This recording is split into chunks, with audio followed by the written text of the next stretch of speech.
Morning, everyone. Good to be here with you all today.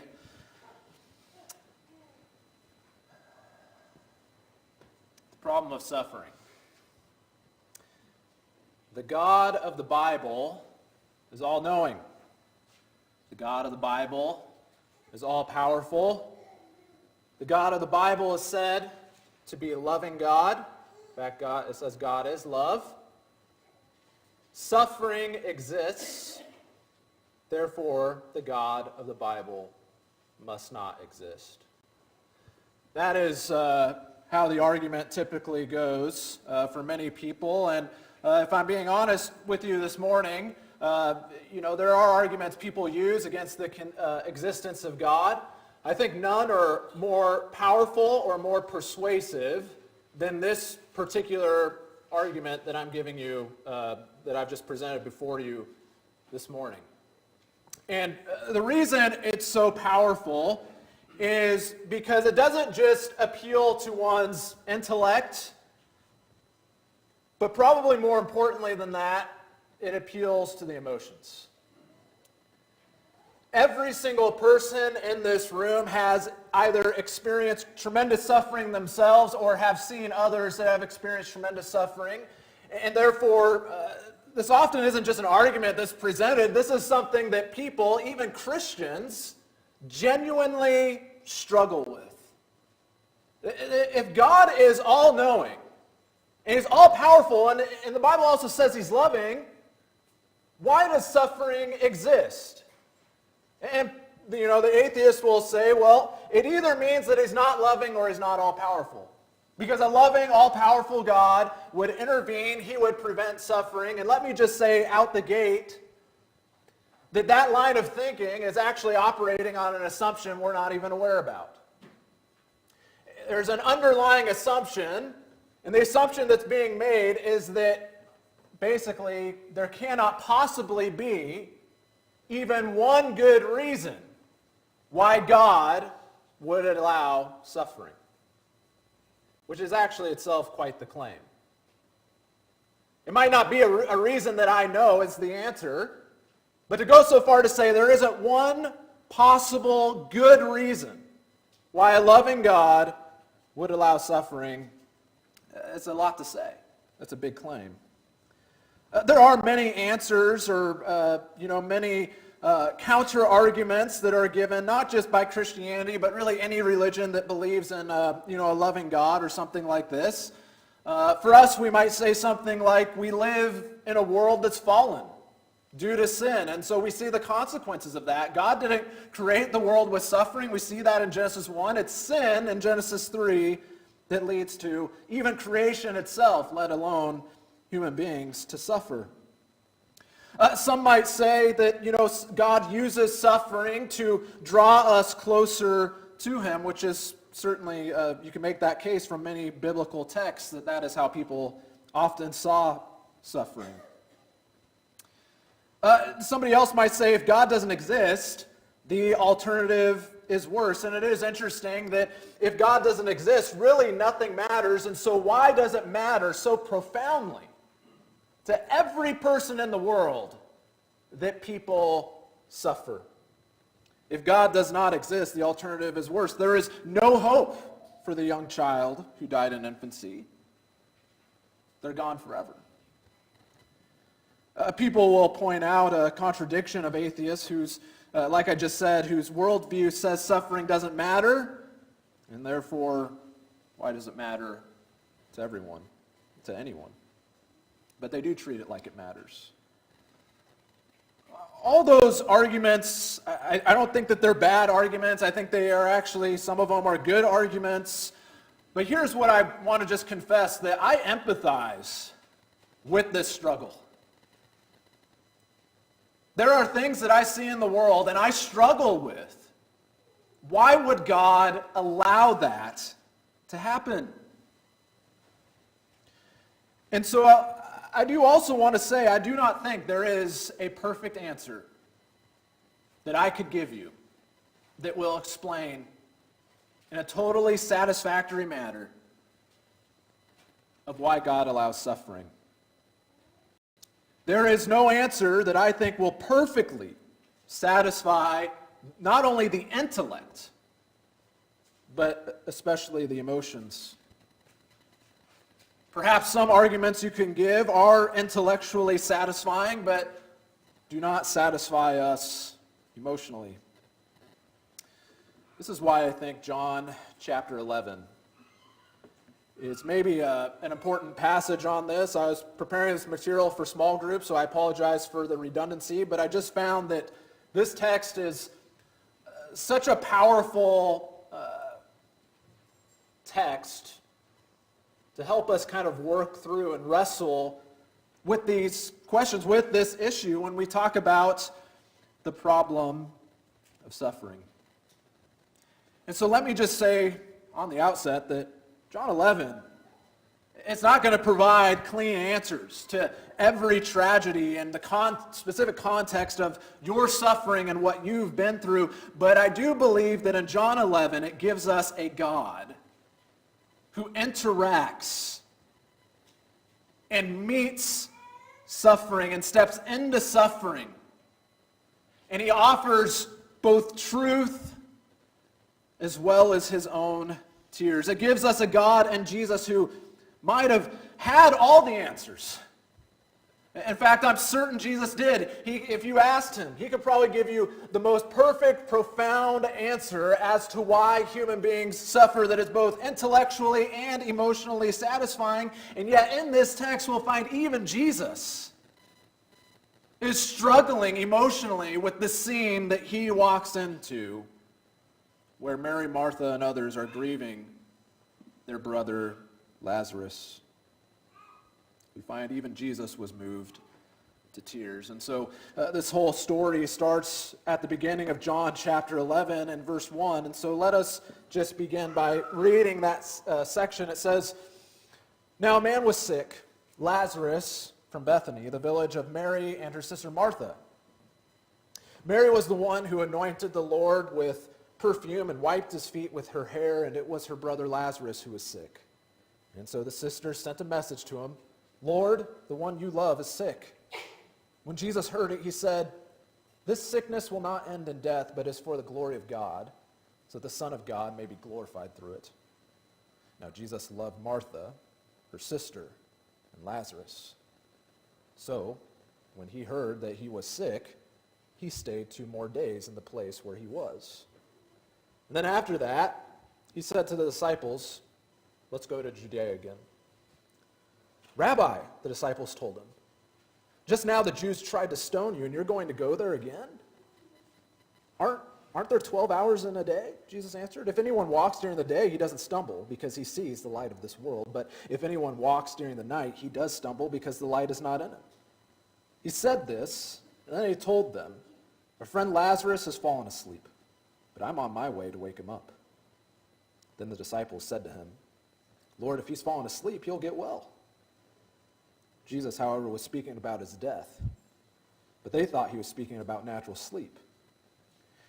And so Jesus then told them plainly, 'Lazarus has died. I'm glad for you that I wasn't there, so that you may believe. But let's go to him.' And then Thomas, called Twin, said to his fellow disciples, 'Let's go too, so that we may die with him.'"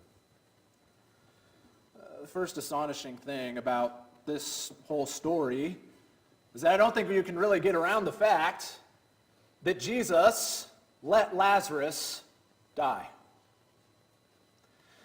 Now I want to be clear, what I'm not saying is that Jesus caused Lazarus to die. But I am saying that Jesus let Lazarus die. We have seen throughout this gospel and all the other gospels that Jesus has proven he has the ability to heal the sick. He has cleansed lepers, he's cast out demons, he's caused the blind to see, he's caused the lame to walk. He has demonstrated as well his love and compassion constantly. You know, I think about the woman by the well and that whole interaction, how beautiful that was, and how he dignified her and spoke to her compassionately, even though she had a checkered past. And not only that, Jesus has shown he can heal without even being physically present.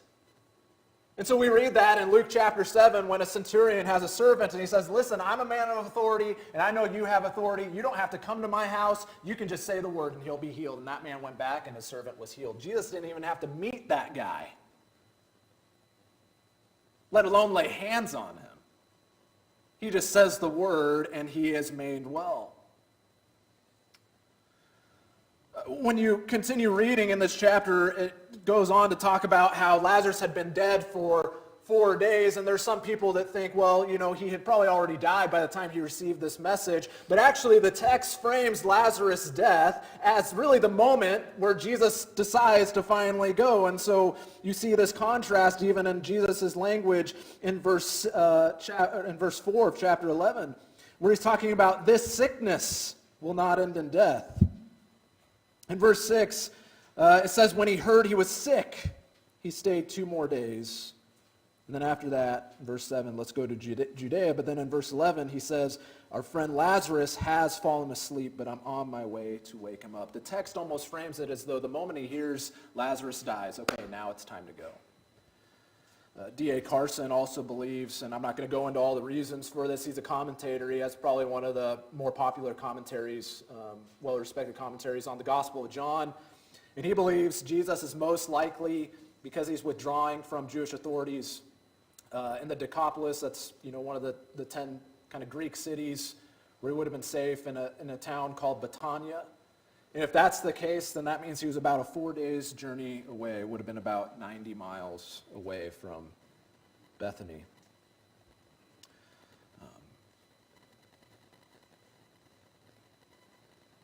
Jesus could have healed Lazarus.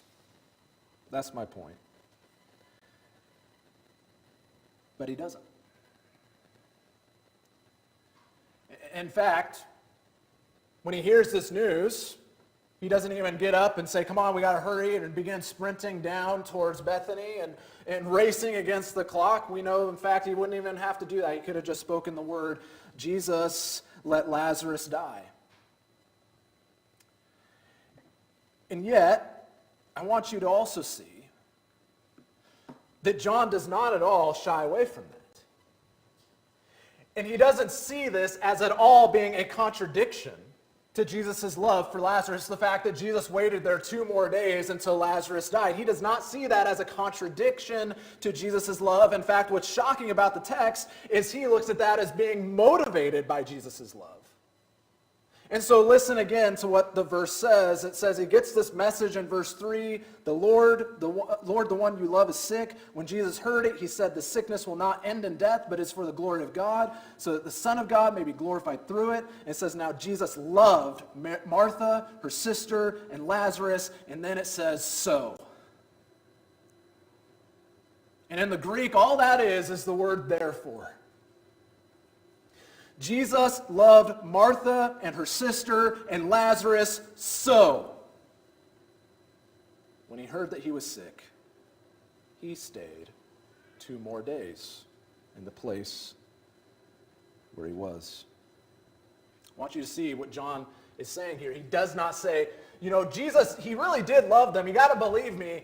But despite the fact I'm telling you that, he did stay 2 more days. This is not an embarrassing confession to John. He is saying Jesus loved them, and so that's why he stayed back and waited 2 more days in Bethany. What's going on here? It's not the case that Jesus is calloused or uncaring, according to John. But somehow this is having to do with the fact that he does love them. How could this be? You read throughout the rest of this section, verse 4, for example, it says, this is for the glory of God, so that the Son of God may be glorified through it. In other words, this is going to reveal something about God that they hadn't seen yet, that they didn't know yet. Then he goes on in verse 14 and 15. He goes so far to say, I'm glad, I rejoice, is what the Greek is there. I rejoice for you that I wasn't there, so that you may believe. But let's go to him. And so this is an opportunity for them to learn something about God that they had never really known before.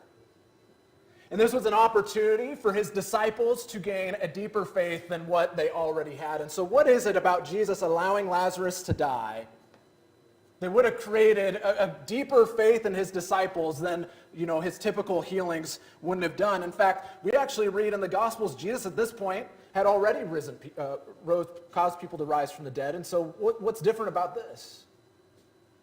Well, the fact that John mentions by the time Jesus gets there that Lazarus had been dead for 4 days is really actually a big deal for their culture. There's a Jewish tradition that held when somebody died in those days, they believed that the soul lingered around the body for 3 days. And there's a chance in their minds that the body might be reanimated, resuscitated. And so they'd have hope, and then grief would peak for the mourners after those first 3 days. Jesus waits 4 days so that he can do something that they thought was beyond possible even for their own day, even for Jesus. He waits to the point where Lazarus' body begins to stink from rotting so that Jesus can show even if the body is rotting, he still has power to raise the dead. I was thinking about this. If you saw Jesus raise someone who had been dead for 4 days, and I can only think for myself, but even if it were for somebody that I loved, I think that would be the greatest and the most profound and life-changing moment of my life.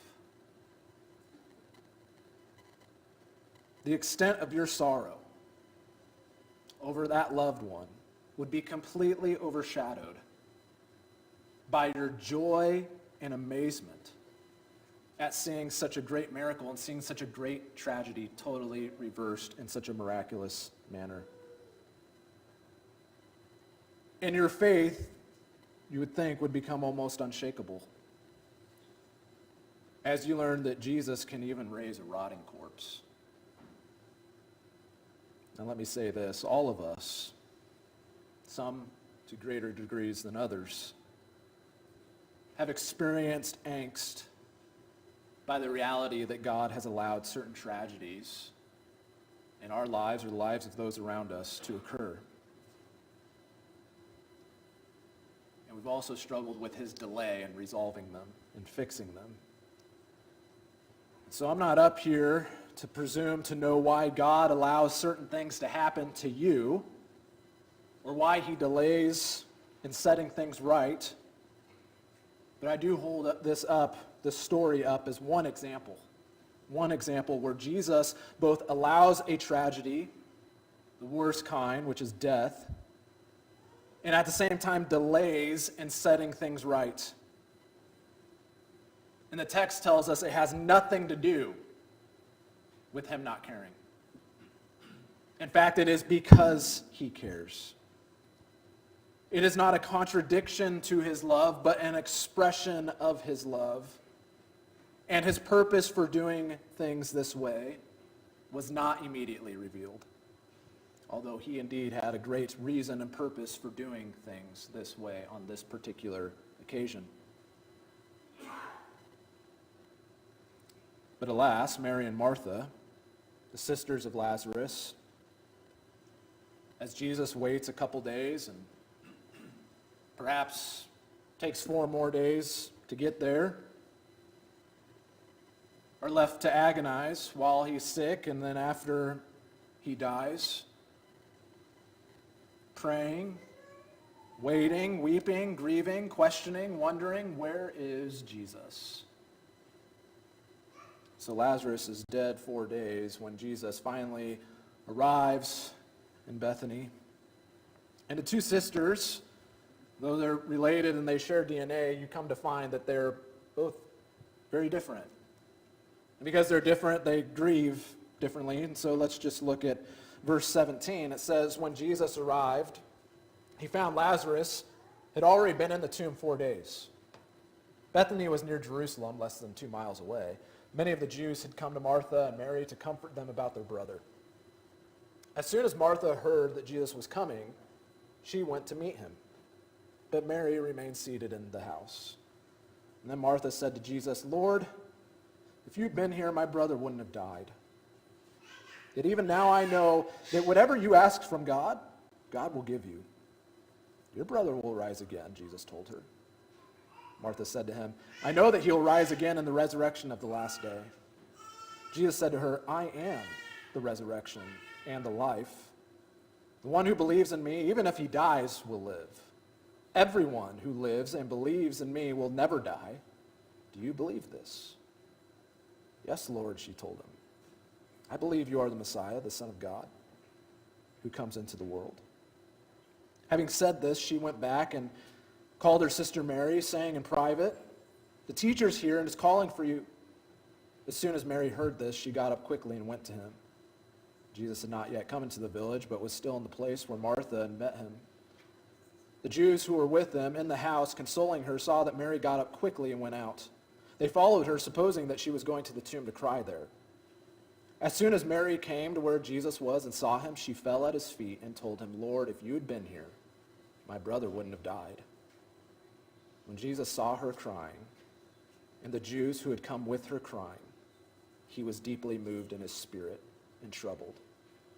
Where have you put him?" he asked.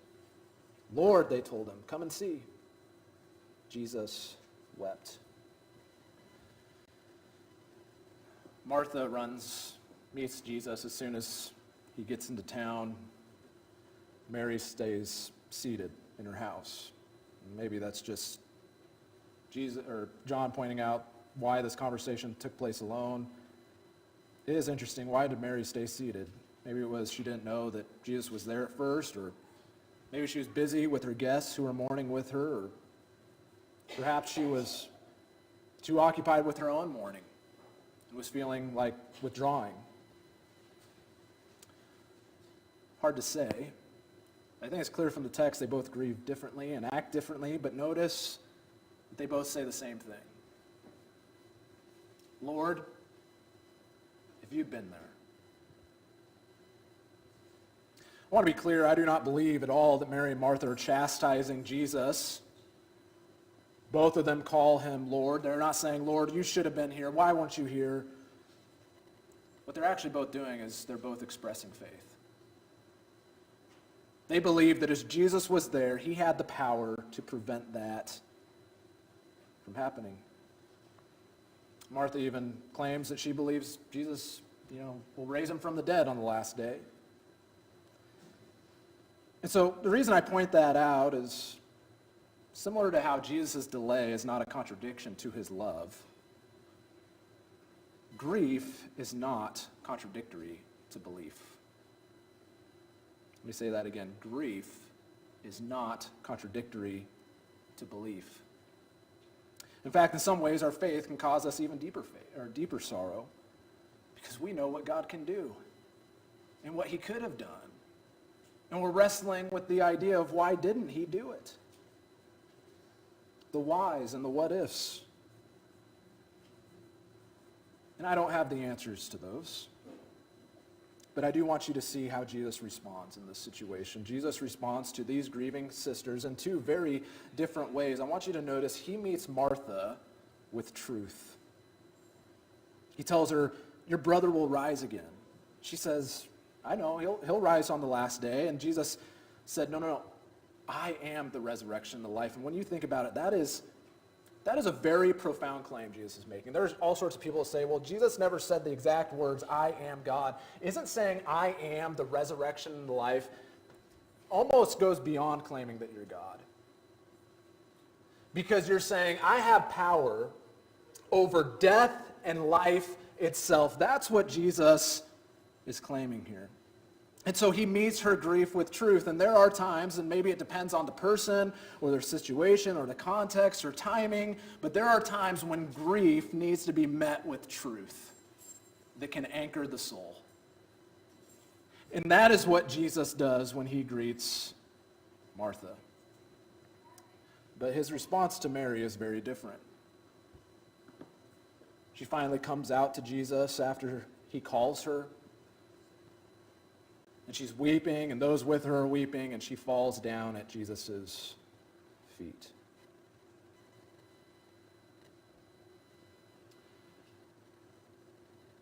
And what does it say? Jesus wept.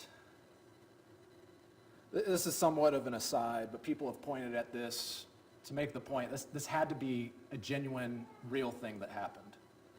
This has to be an eyewitness testimony, because if you were writing a story about the hero of all of human civilization, you would never write it this way.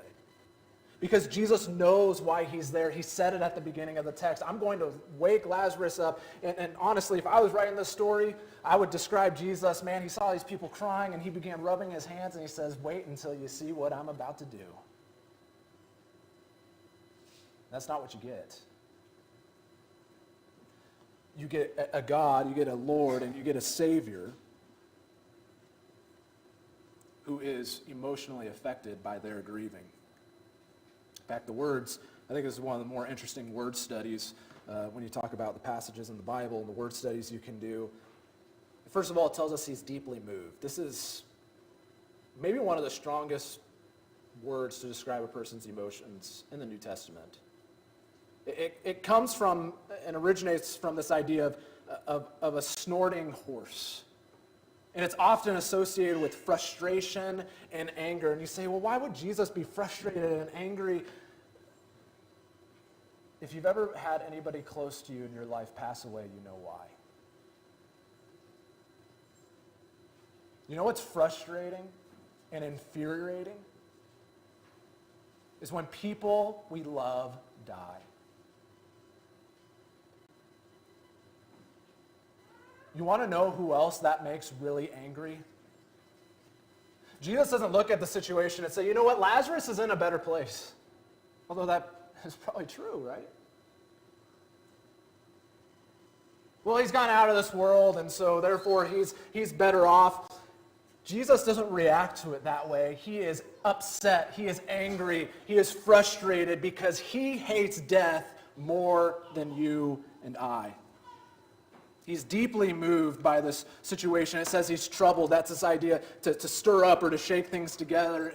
It refers to inward turmoil. They can see this is clearly what's going on with Jesus until finally in verse 35, it says that he wept. This is not performative. Jesus, as he looks at the people that he loves grieving, he himself begins the grieving process, even though he knows how the story ends. And he knows what he's about to do.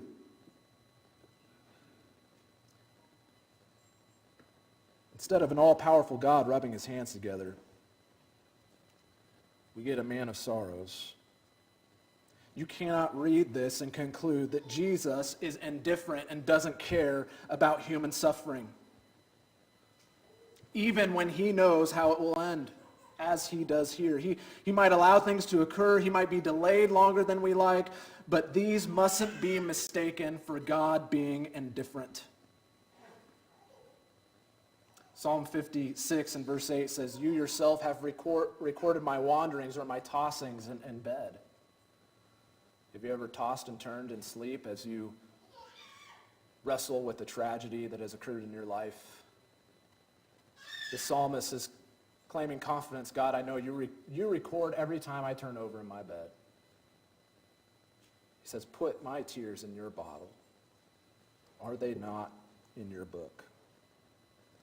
The most frustrating thing about heartbreak and tragedy is that you know, nobody feels what you feel.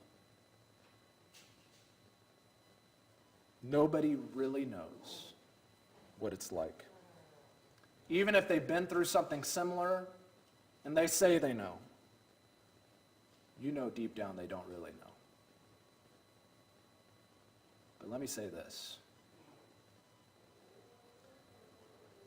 Jesus really does. Even though he knows how it ends. I don't have a perfect, clean answer for the problem of suffering. But I believe Christianity offers something no other religion or worldview can.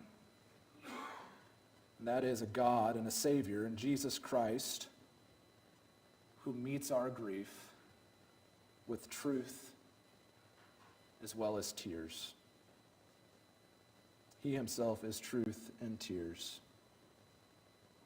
As was read already, a man of sorrows, acquainted with grief. If Jesus only gave us truth, he might seem like a distant philosopher. If he only gave us tears, he might seem like a helpless friend. But he gives us both truth and tears. We know he has the heart to care for our pain. As we see the rest of the story, he also possesses the power to fix it. Verse 38, then Jesus, deeply moved again, came to the tomb. It was a cave, and a stone was lying against it. Remove the stone, Jesus said. Martha, the dead man's sister, told him, Lord, there's already a stench because he's been dead 4 days. Jesus said to her, didn't I tell you that if you believed, you would see the glory of God? And so they removed the stone. And then Jesus raised his eyes and said, Father, I thank you that you heard me. I know that you always hear me.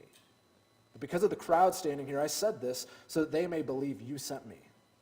After he said this, he shouted with a loud voice, Lazarus, come out. The dead man came out bound, hand and foot, with linen strips, with his face wrapped in a cloth. Jesus said to them, unwrap him and let him go. Therefore, many of the Jews who came to Mary and saw what he did believed in him, but some of them went to the Pharisees and told them what Jesus had done. And so the chief priests and the Pharisees convened the Sanhedrin and were saying, what are we going to do since this man is doing many signs? If we let him go on like this, everyone will believe in him, and the Romans will come and take away both our place and our nation. One of them, Caiaphas, who was high priest that year, said to them, you know nothing at all. You're not considering that it is your advantage that one man should die for the people rather than the whole nation perish. He did not say this on his own, but being high priest that year, he prophesied that Jesus was going to die for the nation, and not for the nation only, but also to unite the scattered children of God. So from that day on, they plotted to kill him. Jesus raised Lazarus, but at a cost.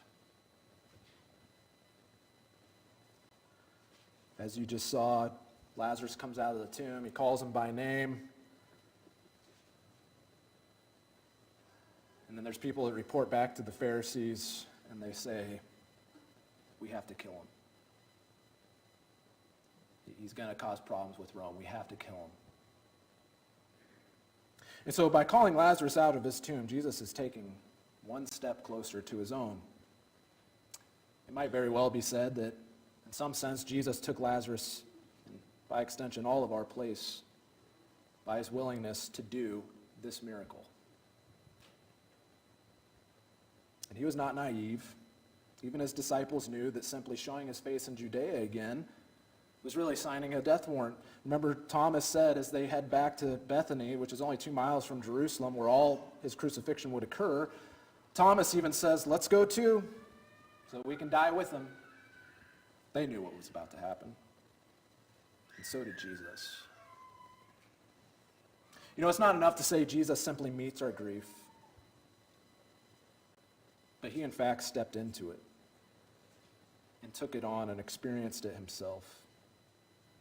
And he did so that our grief may be turned to joy. I want you to think about how the resurrection of Lazarus must have changed the entire atmosphere of that home and probably that entire town and all who loved Lazarus. You know, think about it. Lazarus gets sick and you can tell he's about to die, and then he does die. He's dead 4 days. That starts off as the worst week in your life. And then he's risen from the dead. And I'd venture to say that as his family looked back on that day and on that week, they would say it was the best week of their lives.